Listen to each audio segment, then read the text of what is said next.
Хәлбзиақәа ҳаҭырсқәо ателехәаԥшцәа иахьа хашоуп ус анакәха иҟан аамҭа акино арубрика иаамҭоуп.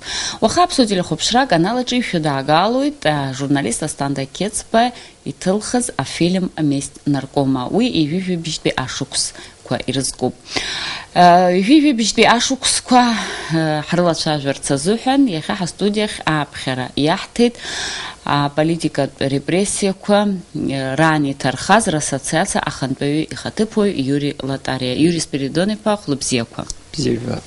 Иахьазы иҭҵааны ишәымоума ижәижәабжьтәи ашықәсқәа раан шаҟаҩы аԥсуаа ҭархаз Россиа шьақәыргыланы иҟоума? Иахьазы зегьыҵәҟьа ҳамаӡам, аха рхыԥхьаӡара аадыруеит, рыжәлақәа аадыруеит, аха дара рдокументқәа зегьы еиқәҵанара иҳамаӡам. Иҳамаз уи аибашьраан иаҳцәыблит азыҳәаны акопиақәа ахьыҟоу аадыруеит, егьуеит, уи ҳашьҭоуп.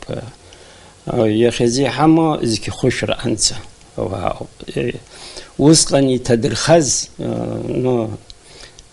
ашьра зқәырҵаз хәнызқьҩык иреиҳауп. Ишаадыруала иреиҳауп, акопиақәа ахьыҟоугьы аадыруеит, ҳашьҭоуп, ацхыраара ҳарҭоит, Москватәи ҳҩызцәагьы всесоюзный поиск ҳәангьы хҵаны аус зуоуп, урҭгьы ҳрылахәны иҳаԥшаап ҳәа сгәы иаанагоит. Досу зегьы рыцԥхьаӡа дара рзыҳәан иҩыз зегьы ҳаур насоуп иҭәны ианаало. Иаҳарак ашьра зқәырҵоз, нас хабарда ибжьадырӡуаз азусҭцәадаз?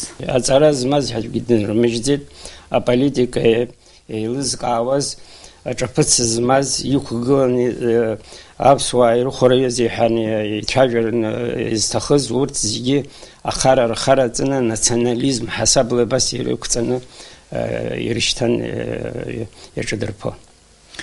Шәҟәы ҭшәыжьхьеит хабарда ибжьаӡаз ирызкны актәи атом, уажәы аус адыжәулоит аҩбатәи атом. Шәусура банӡанажәгахьеи? Шәҩык ртәы хианы ирысҭахьеит, апатиатр иаҿуп. Уажәы даҽа убри аҟара патреҭқәа роуп ирыгу, мамзар егьырҭ иара апостановлениақәа зегьы ҩны уи сымоуп, уи аҵаниоуп. Апатреҭқәа нацуҵалак мамзар хәарҭахаӡом, иԥшӡахаӡом. Апатреҭқәа бантәи аажәго, нас аҭаацәа ианаарго? Ҭаацәа, руацәа, рықәлацәа абас ҳашьҭоуп.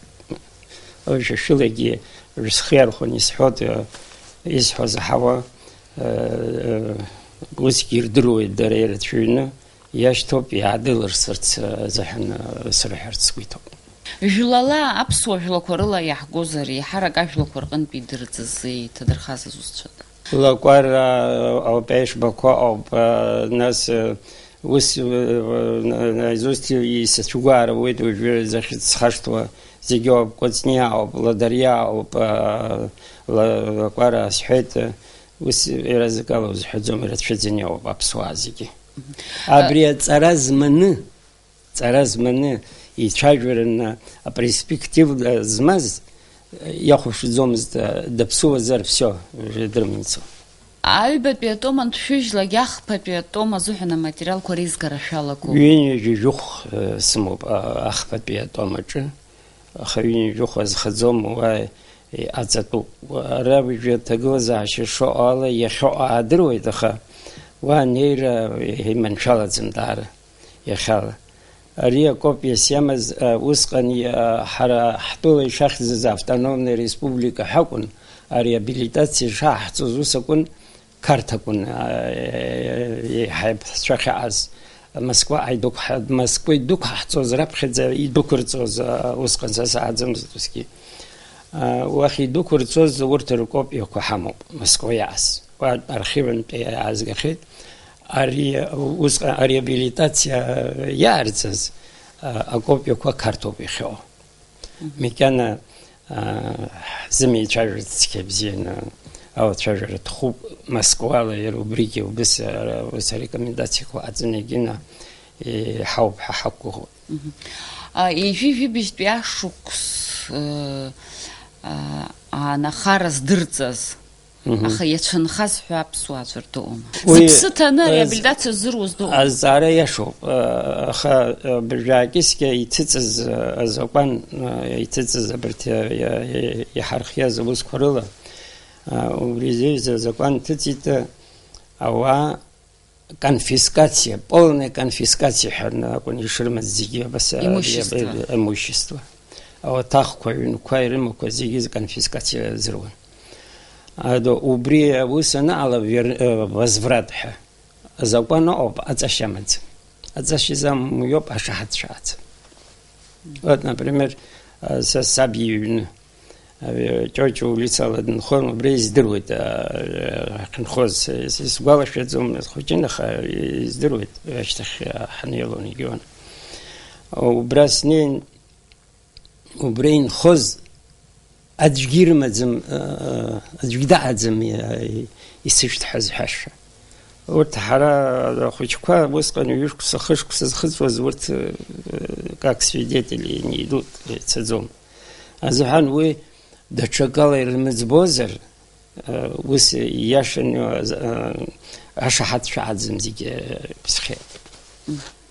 Ажәакала, нас дара ирымаз рмал, руаҭахқәа ргьежьышьа амаӡам. Ареабилитациа рырҭеит зегьы. Урҭ андыриаша, арҭ аҵарахьы ҳаргаӡомызт, егьиомызт, ҳнарышьҭӡомызт аинститутқәа рахьгьы сара ара санзымҭала, сцан авиационное училище сталин, апырцәа летчик уахь сталин сԥыруан, егьиуан, аха уаа аҵара хҟьаз рацәоуп, аинститут ахь ирыдыркылаӡомызт, средние школаҿгьы цқьа бзианы ирыхәаԥшӡомызт, ус акәын ишааз, усҟан ишәаны акәын изааирҵоз. Уи шәҭаацәа иахьирхараз, шәаргьы шәныԥшит. Саб иахьирхараз, саб репрессии. Дырӡит, шәаб? Расстрел.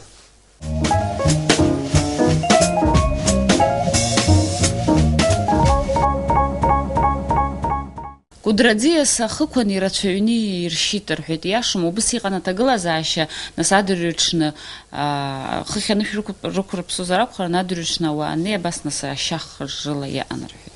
Кәыдры хьалаго, кәыдры нырцә аӡҩжәа ахьӡуп, аӡҩжәа уаа убра џьанашьиа, деилвақәагьы убра инхон, Габниа, Камкиа, қыҭа, ԥсуа қыҭан ицқьаны. Иҟарҵоз уи акәын, аӡҩбжьа уаннеҩслак, нас ахалдаба ҳәа иахьӡырҵеит ақырҭқәа индырха, ҿыцынхацәа анаарга. Уанӡа убригьы аӡҩбжьа иаҵанакуан иара. Убрахь акәын ихиргоз, убра тоуран иаан, уажәы урҭ ақырҭқәа ықәҵны ианца, еиҭа ус иҟалеит запущенное место. Убра иахьагьы ыҟоуп аҭыԥқәа, иубартә иҟоуп, убра ак шааз. Убра инаган акәын аҵхабжьон ишыршьуаз.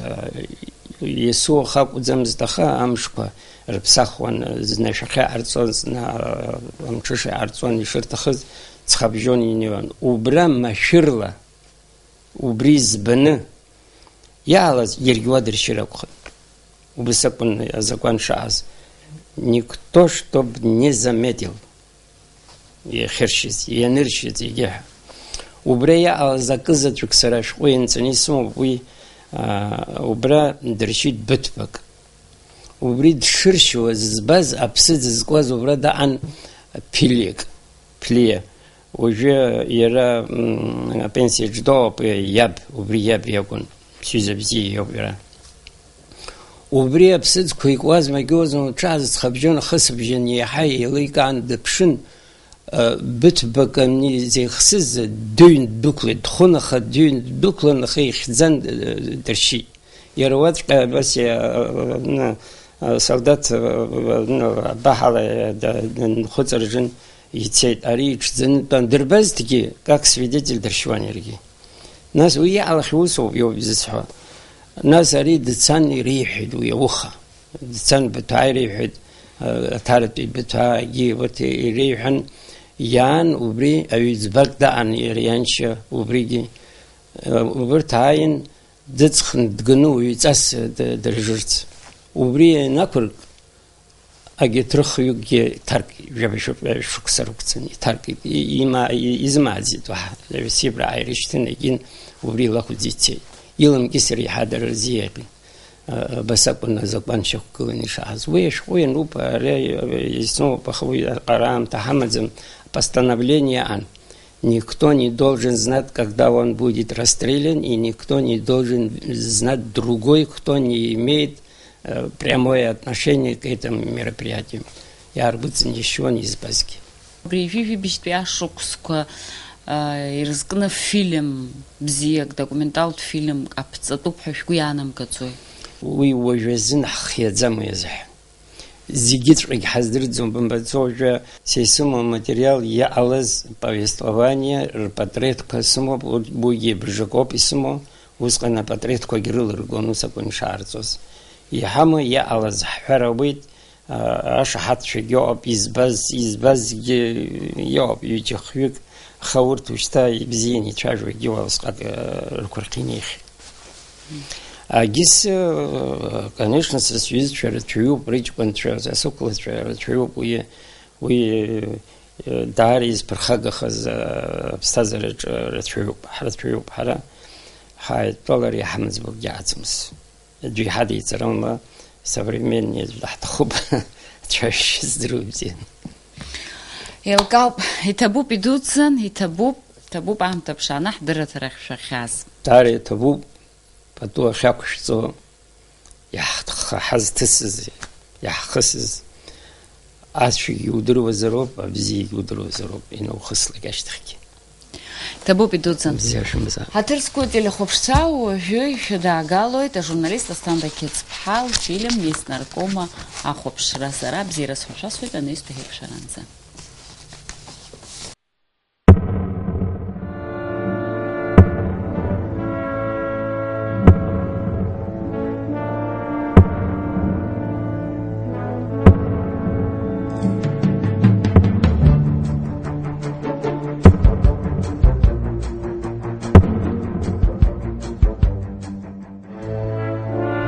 Этот сгорбленный под бременем лет немощный старец в свое время спас от стригущего лишая весь скот СССР, осмелился перечить самому влиятельному наркому страны.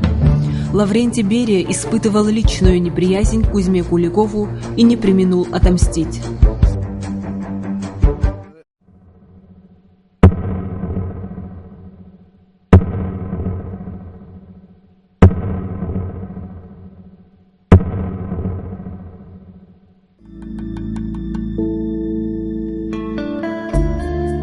Кузьма Куликов родом из Сибири, из небольшой деревушки Ашкаул. Вырос в многодетной семье. Отец плотник, мать домохозяйка, воспитавшая 6 сыновей. Кузьма Родионович с детства пас коров в колхозе, и сельсовет рекомендовал его в Красноярский ветеринарный институт. Было это в 1938 году. Когда началась Великая Отечественная война, он ушел на фронт. Воевал на самых передовых участках. Был начальником разведгруппы. Участвовал в освобождении Севастополя, Сталинграда, Кавказа, Будапешта, Кёнигсберга. Дошел до самого Берлина.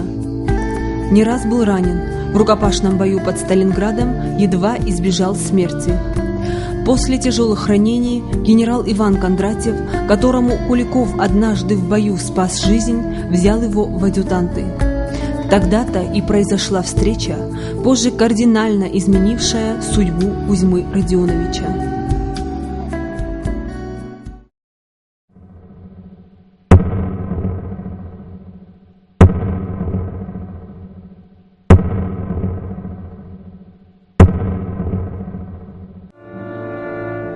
Это случилось незадолго до окончания войны.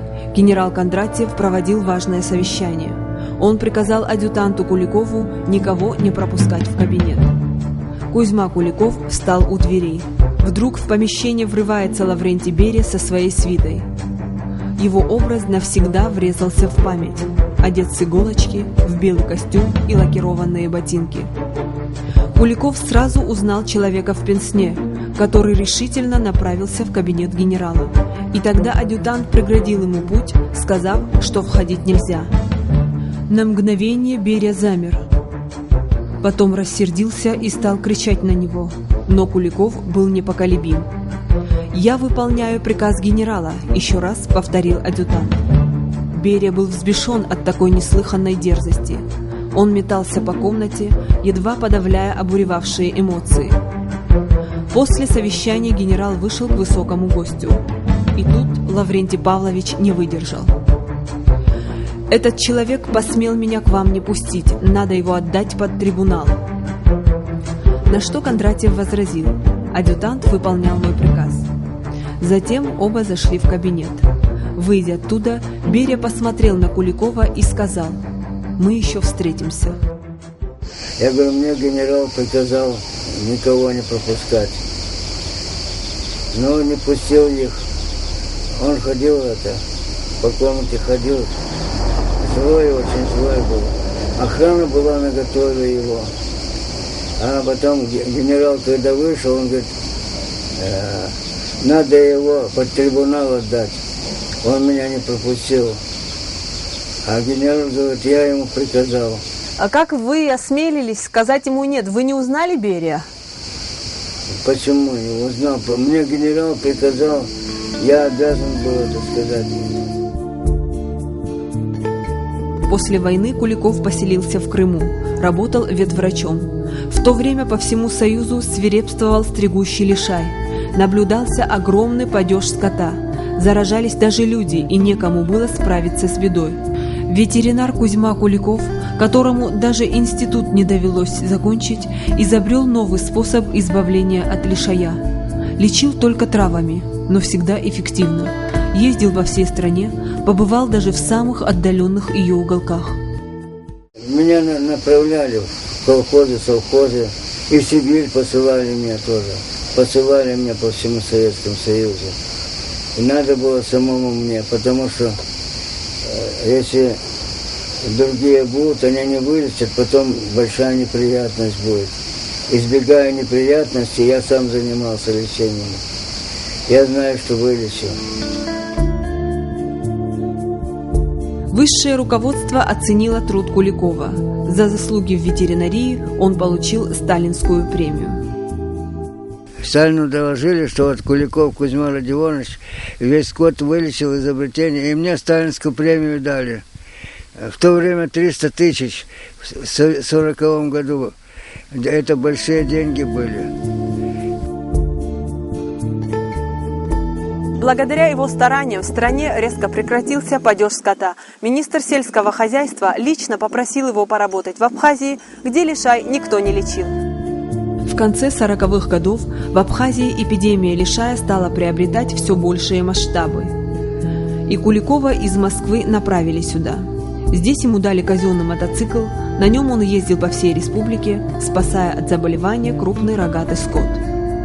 Потом обосновался в Цибельде, где стал руководить ветеринарным участком. Здесь же Куликов нашел свою вторую половину. Женился на местной армянке, и семья стала жить в ожидании первенца. И вроде ничего не предвещало беды. Но именно в Цибельде, в этом красивом горном селе, и сбылась давняя угроза наркома в Пенсне.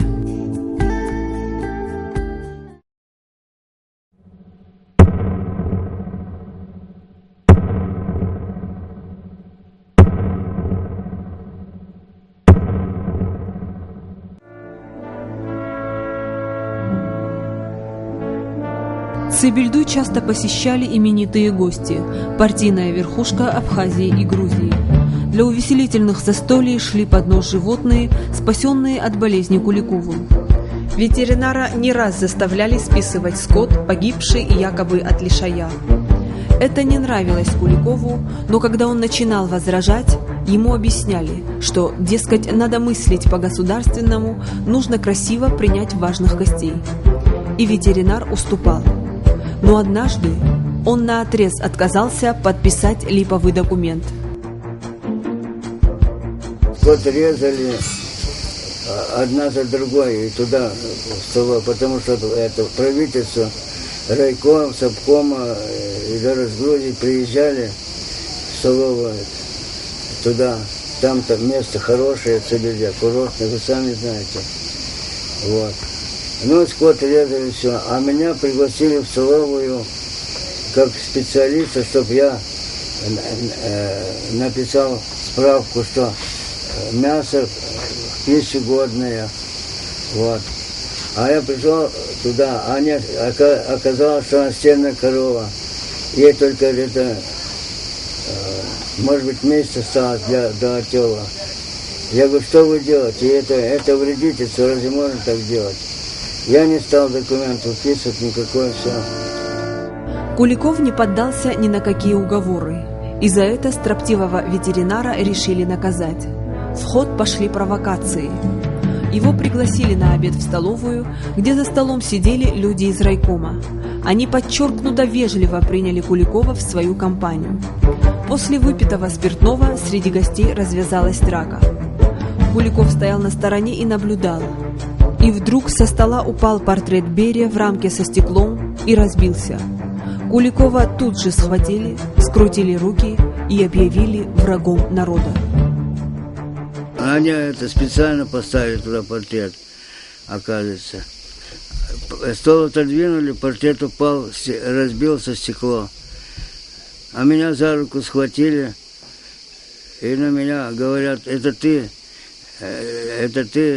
от тебя портрет разбился, это ты портрет топтал ногами, это ты говорил, что он враг народа, это ты говорил, что расстрелять надо его. И меня за руку схватили, и, значит, в общем, арестовали меня.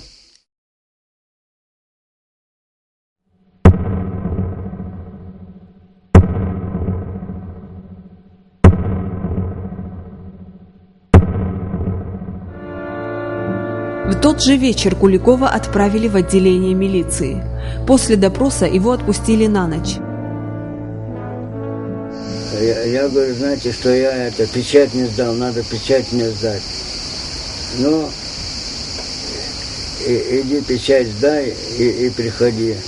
Они меня уважали, эти даже милиции, потому что я скоту все кричал. Но я решил бежать, потому что думаю, меня пока в город довезут сюда, в Сухуми, по дороге могут меня расстрелять. Всю ночь Куликов не спал. Он вспоминал угрозы Берия и понял, что они не были пустыми. Берия меня вообще разыскивал. Он разыскивал меня. Зато мстил еще, что я его не пропустил. И ветеринар решил бежать в Крым за помощью к генералу Кондратьеву. На рассвете, оставив дома беременную жену, он двинулся в путь. Шел пешком, не рискуя ехать на поезде, ибо на него был объявлен всесоюзный розыск. В дороге ветеринару помогали пастухи, люди, которым он в свое время вылечил скот. Его кормили, предоставляли ночлег, давали деньги. Кузьме Родионовичу повезло, он без особых препятствий добрался до Симферополя. За это время в Сухуми допрашивали его жену, требуя сказать, где находится муж. В Симферополе Куликов нашел генерала Кондратьева и все ему рассказал. Генерал понял, что его адъютанту устроили провокацию и решил похлопотать за него. Но как? Кондратьев позвонил начальнику КГБ Крымской области и объяснил ситуацию. Сказал, что Куликов хорошо воевал, имеет множество наград, что специалист хороший. Начальник КГБ Колесников Крымской области. С Москвой было все связано, все. И он так сказал. Генерал ему сказал, что это мой адъютант, он очень хорошо воевал, отличный воин был, все. А он сказал, этот другой генерал говорит, что товарищ генерал, лучше его здесь задержать, если в другом месте он попадется, его расстреляют. На том и порешили. Позвонили куда надо, и в Симферополь за Куликовым спецсамолетом прилетели двое в черных костюмах и привезли в Сухум.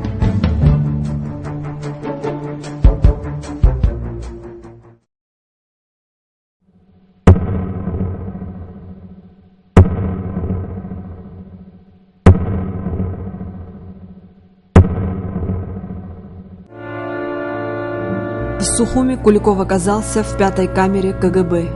И тогда произошла вторая встреча с человеком в пенсне. Откуда ни возьмись, в камеру вошел Лаврентий Берия и сказал: «Ну вот, мы опять встретились». Всесильный нарком сдержал свое слово, данное некогда молодому адъютанту. И он тогда зашел в кабинет и говорит: ну вот, мы с тобой опять встретились. И он вышел, подговорил, видно, эту милицию. И меня стали бить сразу, стали избивать. В первое время следствие вел Гаглидзе, сын заместителя самого Лаврентия Павловича, а потом Челидзе и Каланди. Чекисты по приказу Берия издевались над ним, били, требовали, чтобы он во всем признался. Человек меня допрашивает. Я сказал: извините, вы кто будете? Он говорит: я Гаглидзе. Мой отец работает первым заместителем у Берия. Мой отец генерал. Грузины следователи допрос вели, стали издеваться надо мной. Я им не стал доверять. Я говорю: я вам не доверяю, ничего вам не скажу. Потом меня вызвал министр внутренних дел. Говорит: ты что, не доверяешь следователям? Мы тебе дадим русского следователя. Сколько ни били Куликова, он все твердил, что невиновен. Позже его делом занялся русский следователь по фамилии Молодцов. Дали Молодцова Сергея Александровича следователем. Он следствие вел. Он мне сказал так, что, сначала он мне, говорит: закури. Я говорю: я не курю, я не курящий. Он говорит так мне: вот, Куликов, я знаю, ты не виноват. Я бы тебя сейчас освободил. Но вместо тебя в 5-ю камеру меня посадят. Он так сказал, этот следователь. 5 марта 1953 года состоялось закрытое заседание Верховного суда Абхазской АССР. В день смерти вождя народа, чью именную премию когда-то получал Куликов. Заключенного ветеринара обвинили в том, что он враг народа, занимался антисоветской пропагандой, к тому же является американским шпионом. Невинный человек получил 10 лет лагерей и 5 лет поражения в правах. Меня считали как врага народа и как американского шпиона. Меня так посчитали. И вот они требовали это все. Однако в места не столь отдаленные Куликова отправили не сразу. Он продолжал сидеть в одиночной камере и ждать своей участи. Жена Кузьмы Родионовича Невард по совету следователя Молодцова написала письмо в Москву, то ли на имя Булганина, то ли Маленкова. А вдруг помогут? Через некоторое время в тюрьме Куликову сообщили, что его повезут в Тбилиси. Он подумал на расстрел. Вагон с решеткой, охрана, 4 человека охраны, да еще офицер, ихний командир. Ну вот в этом вагоне меня повезли туда.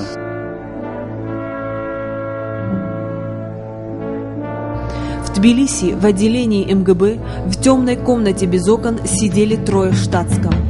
Они вежливо справились о здоровье Куликова и сказали ему, что отправляют в Абхазию опять лечить скот. «Мы знаем, что ты ни в чем не виноват. Получили письмо от твоей жены и разобрались». Куликову трудно было поверить в эти слова. Отпустили его не сразу, а только через 40 дней. Да, тяжелая жизнь тоже. А что делать? И на фронте пострадал по ранению. А здесь от Берия пострадал. Я ничего не жалею.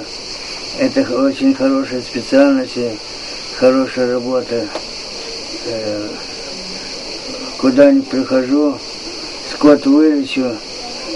И насчет этого очень благодарные люди. Но счастливо вот познакомился и женился в Сабельде. Вот это вот счастье было, да. Познакомился в Сабельде, жил. В Россию не поехал, здесь остался. Меня приглашали, чтобы я вернулся. Сегодня в здешних местах Кузьму Куликова уже никто не помнит. Те страшные события давно канули в лету. Теперь уже у людей другая жизнь, другие проблемы. В 92-93 годах, когда шла грузино-абхазская война, в дом Куликова ворвались грузинские гвардейцы. Капитан в отставке Кузьма Куликов вышел на крыльцо в военной форме при всех боевых наградах. Грузины молча посмотрели на него, повернулись и ушли. Я не испугался Лаврентия Берия, немецких фашистов, а грузинских боевиков и подавно, признается, улыбаясь Кузьма Родионович. Сейчас Кузьме Куликову 87 лет, живет в Сухуми. Его супруга скончалась несколько лет назад. Ушел из жизни и сын Гарри. За стариком присматривают 3 дочери. Он получает абхазскую пенсию в месяц 400 рублей, а российскую так и не смог оформить.